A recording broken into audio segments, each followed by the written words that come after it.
Hello, everybody, and welcome. It's Monday, and it's go time again. It's coffee catch-ups. Always a treat, and always look forward to bringing you the coffee catch-ups. And I'm looking forward to today's show because it's someone who I've got to know fairly well in the last, must be coming up about 10 months or so. The funny thing is that we've never actually met in person. And I guess that's the way that this world is kind of heading. It's like all the Father's Day time that we all got to enjoy yesterday probably meant doing Father's Day Zoom chats. It's just a crazy old time. And to all those dads out there, I hope you had an awesome day. And to all those All Black fans, I hope you enjoyed us smashing Australia again. It was a hell of a game. I really enjoyed drinking all the beers I got given for Father's Day and enjoying some rugby last night. But anyway, we should cut to the chase. And again, welcome to Coffee Catch-Ups. Welcome to another week. Episode 13 I worked out, which is really exciting and really pleased and excited to bring on my friend, Tim. Tim, welcome, my friend. Thank you very much for having me, my virtual friend, Jono. Virtual friend, and coming to us from a work site, which I think is so brilliant and so authentic because it fits within your story. You messaged me this morning like, do you mind if I'm going to be jumping in from the work site? I'm like, yeah, no, that works, because to be honest with you, that's your journey, and everybody's journey is individual. It suits you. It is who you are. So yeah, welcome from a building site, which is really quite cool. So we joining us from, besides the building site, where in the world? I'm in Melbourne, so just in a city suburb of Melbourne at the moment, just doing some renovations in a vacant house. So hence the blue sheets behind me and the doors and everything else. It's sort of quite literally in the middle of a building site. Yeah. So you're a builder by trade, and your day job, which we talked before about the whole concept that you own your job because you're self-employed, and that's something again we'll get to, the transition. Builder by trade, you work mainly in the bathroom space, and for you that's obviously correct. A bit of a motivation as well in your life. Yeah, definitely. So I had the typical sort of go out and work for yourself quite young attitude, and figured I'm my own boss. And you learn quite quickly that you're not actually your own boss. You've got a different boss every day, sometimes multiple times a day. So massive driver for me to make sure that we actually get to that point where I can do what I want to do. Yeah, absolutely. And I guess that kind of leads on that we met virtually. You attended one of our virtual cash flow masterclasses that we run, which was November last year. So, our relationship, we're coming up to a 1 year anniversary, I guess, of meeting each other in the virtual space. And I know that the whole driver of your current day job is massive. But you've actually gone on from that first meeting, I guess, to buy some property in New Zealand, which is cool, based in Melbourne, buying property in New Zealand. For you, in terms of doing that, that must have been obviously a bit of a scary step. Why would you want to do that? It's a great question. You get asked that a lot by friends and family, like, you did what? Why? And I think just going through the process of what you guys teach and understanding some of the fundamental differences between property in Australia and where you guys over in New Zealand, and how it differs, and actually differs quite greatly. It's a no-brainer, really, once you dive down and understand the differences. But yeah, certainly a scary little endeavor to embark on, especially at the time when we couldn't actually get over there to see it due to different lockdown scenarios and all sort of stuff. But you just have to manage remotely, and everything becoming more and more virtual and more hands off, which is quite good to sort of force your hand to do those things that you otherwise would perhaps maybe be too involved in even. Absolutely. And just for those of you that are jumping on live and viewing this, or even if you're on the comments, I know that I'm sure Tim will check out the comments later. How many of you guys have actually met Tim virtually? because I know that you guys have quite a nice group of Melbourne's, Wealth Mentor students, clients that catch up regularly. But who's met Tim virtually and seen some of his stuff before? We've had you jump on a couple of our recent webinars because of the cool story you've got behind your property. But going back to the whole lockdown and how shit these lockdowns are, it's so tough. Melbourne, you guys have done it really tough. I mean, what are some of the struggles or some of the things that you've had to endeavor with lockdowns in Melbourne? I think one of the biggest things, if I'm being honest, it's just the duration. It's just like, we're quite envious of you guys in terms of the way that you've played the situation. You sort of you go in hard and early, but you do come out the other end. And I think at the moment that's probably the hardest thing that we're dealing with here is there's really no end in sight. And it's sort of, I think that's the trickiest part. You got to try and keep looking at big picture things and stay positive and I suppose look at controlling what you can control and not trying to get too caught up in all the things that are happening, because it's forever changing. That there's new laws every 10 seconds and what you can and can't do and what you should and shouldn't do, and it's so I think the fatigue of it's probably the hardest thing. It certainly sets in. Like, I think we're at 18 months now with this happening on sort of our side of the planet, a bit like you guys, sort of 18 months now. So, and how many? I think that's definitely the trigger thing. How many lockdowns have you had now? I think I found out a couple of days ago where we're a week or something away from having the longest amount of lockdowns since COVID started anywhere on the planet. So we're in our 6th lockdown now. I think 2 weeks ago we ticked over 200 days of lockdown in 18 months. So it's been interesting. It's been good to do property on the other side of the world where you don't have lockdowns that often. Yeah, we're not really the other side of the world. Technically, New Zealand's just another state that's just a little bit better at rugby, I think. It's just how we would classify it. Other side of that. So, Tim, this is a brilliant question that I just got through. Someone trying to work out if they know you or not. Have a look at that. Is Tim the cookie man? Is Tim the cookie? You've built yourself a bit of a reputation around this whole cookie thing. I mean, you've got a bit of a nickname of the Cookie Monster. How does this happen to someone? How do you get called the Cookie Monster? Apparently, it's it comes from an international delivery of cookies during a live event that you guys are doing. And had a local New Zealand business through the power of Uber Eats internationally. Send you guys a little care package in the middle of our was it the masterclass? I think it was actually day 2 or something, 3 of the masterclass. So smack bang in the middle of that. So it was interesting to sort of see you on the phone, like he's close, he's at the front door, and you're like, and then next thing there's a box walks in, and you're like, very good. Yeah. It was so pretty I've been cool. done with cooking and stuff. You have, and then we had our big property live event, which is for our advanced students. We had, it must have been about 80 people on that when you take into account all the partners, if not close to 100. We had that in July. It was a virtual event, and you did it again. You sent a box of beers at the end. You've just got yourself a bit of a knack now to sending gifts, and I don't want it to stop because it's brilliant. It's brilliant. So don't be shy. All right. So Tim, I'm looking forward to receiving some back at some stage too, though. Yeah, it's in the mail. I think we need to talk about your deal because the first deal that you did in New Zealand, and I love the way that you've approached this because for many people, that first deal is usually like a little bit of an icebreaker. They might jump in and do something slightly lower price point, something they feel comfortable with. You didn't quite do that, did you, Tim? No, I looked at a couple like that, and I just didn't get very excited about it. I just thought, if you're going to go through all the effort, and it's a lot of effort. You've got to do a lot of things with your finances to get everything right. There's a lot of time in this country and yours to get everything to have it to line up to actually pull the trigger. So I sort of thought, well, quite often you do get better value when you buy in bulk. And that's sort of what I did. I looked for places that was more than one. Ended up being lucky enough to purchase a really cool set of 6 units that were turned out to be really, really good buy.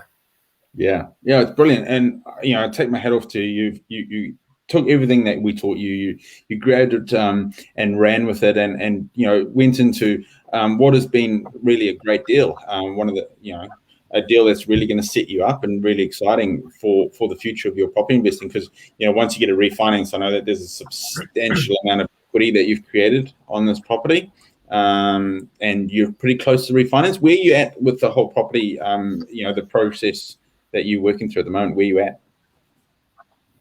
Yeah, cool. So when we took over, like I said, it was 6 units. It had been actually owned by an Australian, funny enough, out of Canberra, which was interesting. Sort of to buy a property in NZ from an Aussie, as an Aussie. So that was a bit weird. But unfortunately, they'd sort of deferred all their maintenance for sort of 10 years. Lot of long-standing issues. The roof was leaking to a point that we sort of had to bite the bullet and replace the entire roof, which is hella expensive. But sort of, quite a poor condition overall. So managed to go through, and at the moment we've sort of dived into, what is it now, coming up to 6 months? It'll be 6 months, sort of middle of September. So since we've taken ownership, we ran straight into getting renovations underway.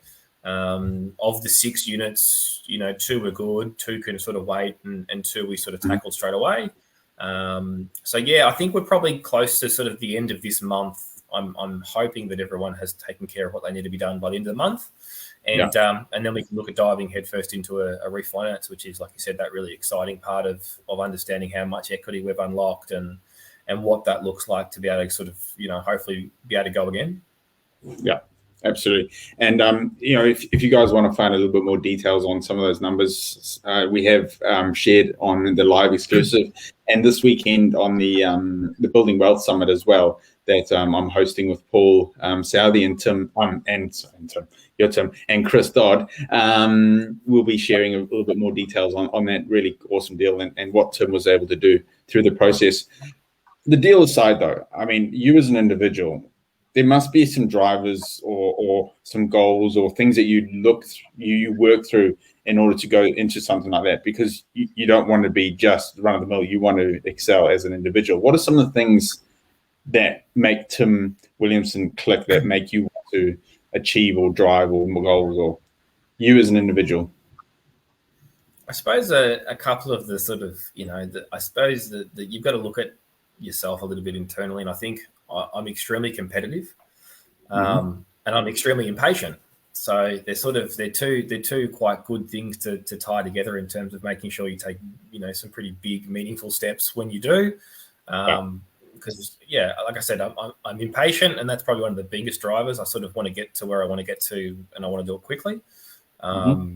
And you guys have been great in sort of helping me temper that when required, and not getting too ahead of myself and doing a disservice to myself. But look, like I said, we said before, I've been self-employed for a long time and thought that I worked for myself, and the reality of that is very different for those that have gone through that process. They understand, and it's something that I want to make a big change in my life and how I get to grow up with my kids and what sort of experiences I get to sort of provide to them, and more so my time. I think that's the biggest thing for me at the moment. I just want my time back.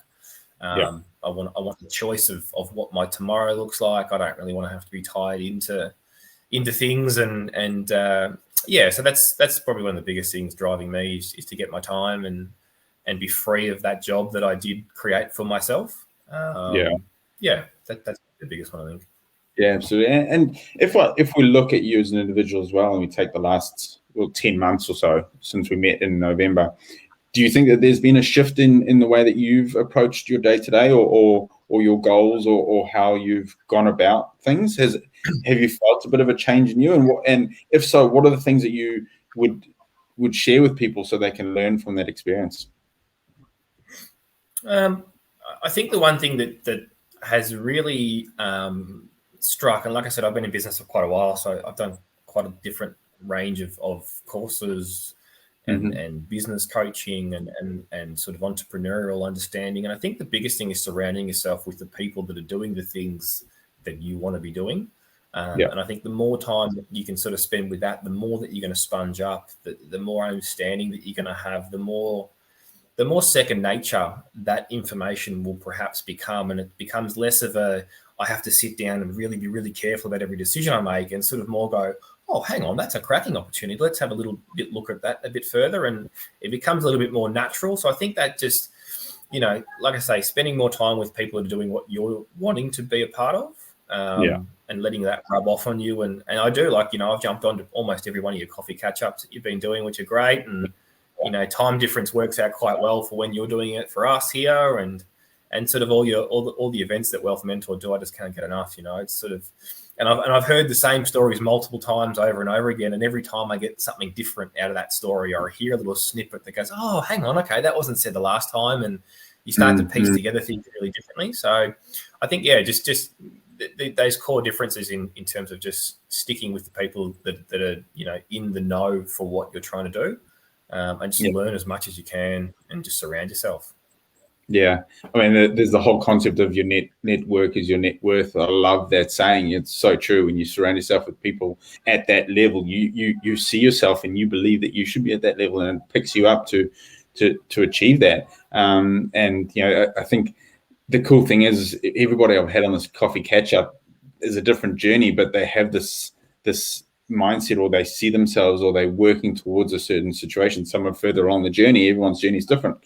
You're still sitting on your building site, but that's not going to be you in, a year's time. It's a part of the journey to achieving, that financial freedom, or that wealth that you're looking to achieve. Do you have some goals in mind that you're looking to achieve in the next little while? Yeah, look, I've looked at the goals in terms of, and I look, Kyrie mentioned the other day in terms of his sort of 1, 3, 5 year goals.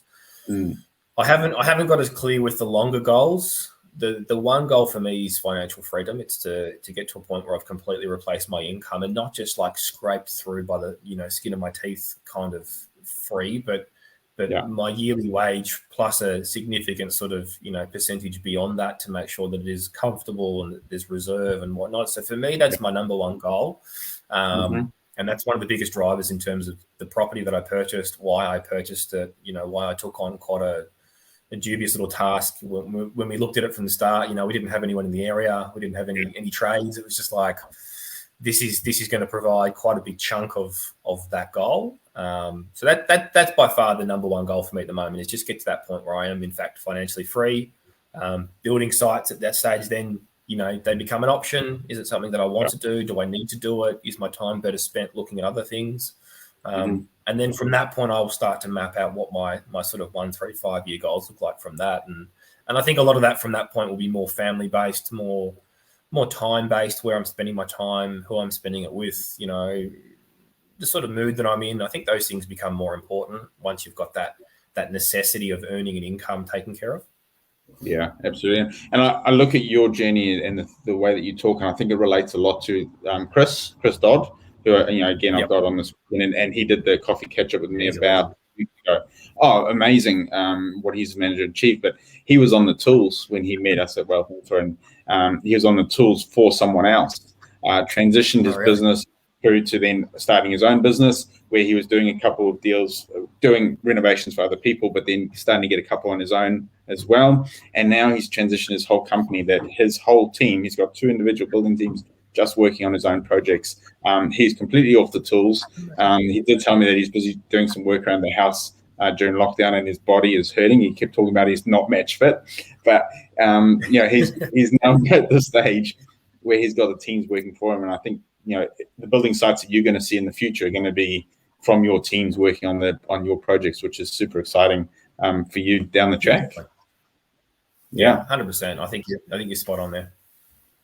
I mean, and the question that I do get to ask every guest, and I love this because every guest again is different. I've had a guest on here who's a tennis player who plays tennis with one arm, Alex Hunt. And asking him what it means is very different to everybody else. And it's the concept of, what does wealth mean to you as an individual? Everybody's concept of wealth is different. We had Matt Harris on a couple of days ago, and his concept of wealth is, well, he drives a freaking McLaren. Sick. I'm jealous as hell. But at the same time, for me, wealth is about my kids and getting to spend time with them. I can see my daughter through the window here is grabbing her bike, and she's learned to ride her bike like an absolute demon over this lockdown because I get to spend that time. So you as an individual, Tim, what does wealth mean to you? Yeah, I love that episode with Matt, and I love to sort of listen to what he has to say. And I think in terms of wealth, with Kyron on last week, he touched on a point that I've heard before, but he framed it in a way that sort of hit me quite differently. And you know, he sort of said that for him, wealth was what you are once you strip away the material things, Yeah. your assets and purchases, and it's really the knowledge base that you're left with. And I think that's fantastic. I think for me, where I am at on my current level of journey, Robert Kiyosaki says it quite well. You know, he says money is measured as a rich sort of factor, whereas wealth is time. And you know, you could be on $1 million a year, but if your expenses are 100,000 a month, then your wealth is really only 10 months. And for me, it's just getting that to that point where wealth is infinite on a financial basis. As much as I said, as I love Karen's idea on the who you are and what you know, I think that certainly, you know, who you become through the journey is very important. But in terms of just having that laser focus on one thing at the moment, for me, it's just that time, and that wealth for me is having the time to do what I want. And like you say, being able to spend time with your lovely daughters and teaching her how to ride a bike and not have the pressure of work or be tired or fatigued or to be tied to a building site that you know you can't be there doing that with them. So that for me is by far what wealth would mean at the moment. Just getting to that point of absolute freedom where my time is my own and I choose to do what I want with it. Yeah, and I think you're well on your way. And you know, from a mentality standpoint, I think you've made a shift. I've seen your shift towards that. You know, as you've gone through the process, you're growing. I know that a couple months ago, something came up and we were on discussion, and you're like, I just love how it's just all solution based. You're just looking at a solution. And I think you're almost made that transition now, because when I talk to you, you've already come up with the solutions and you've grown as an individual. So it's been awesome to watch that. And I think we're very excited to see what the future brings, especially the refinance on this deal. I think it's going to be it's awesome what you've done. Congratulations. And Thank some you. parting words for anybody that I didn't prep you on this one, but if you could just part words with, you know, the people that are watching live or going to watch the replay. You know, it's about 300 to 500 people are watching these. What would you share with people? Is that all? It's going to sound a little bit cliche because of the reason what we're having the chat for, but I've got to be honest. I think if properties is a vehicle that you've got interest in, and you guys have said it time and time again, like, you know, you don't necessarily have to love property to want to be involved in it. You know, you just need to understand what it can do for you. And I think if you've got interest in what it can do for you, then I think getting involved with Wealth Mentor is a cracking decision. You know, like we got onto you guys probably March last year. And it wasn't until November last year that we actually got to sit down and do our masterclass and start the training process. And I loved it, you know, straight into that. And then we jumped it from there and continued it on. And we'd had our first purchase well and truly underway by January. So I think just that would be my advice. If you've got interest in it, just learn more about it, and who better than to go through with Wealth Mentor. And the team that you guys have, for me, I think has been by far the most amazing thing that you've been able to offer. The advice and obviously the knowledge is amazing.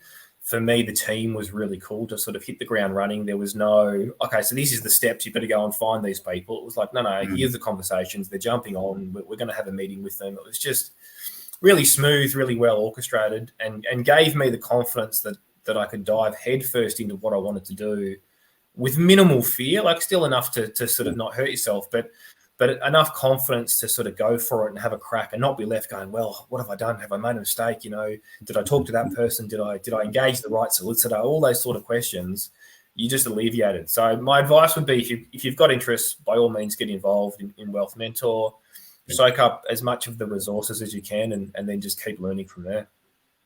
That's really kind words. I didn't expect that to come out, but thank you so much. It's always amazing. Thank you for your time, and all the best with the next couple of finishing the renovations, not the ones behind you, the ones on your deal, and the refinance. I'm sure you'll keep me up to date with it all, and exciting times. And thanks for all your energy with the catch-ups.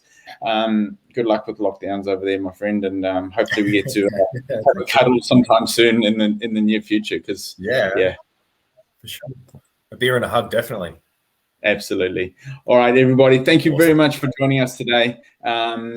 bear in mind, again, we've got the summit coming up this week. The links will be in the chat as well. I'll give you a quick look at what that summit coming up is. I can do this magically. Oh, there it is. It's going to be awesome. This Saturday, 3 hours of me, Paul, and Chris. Make sure you jump on there.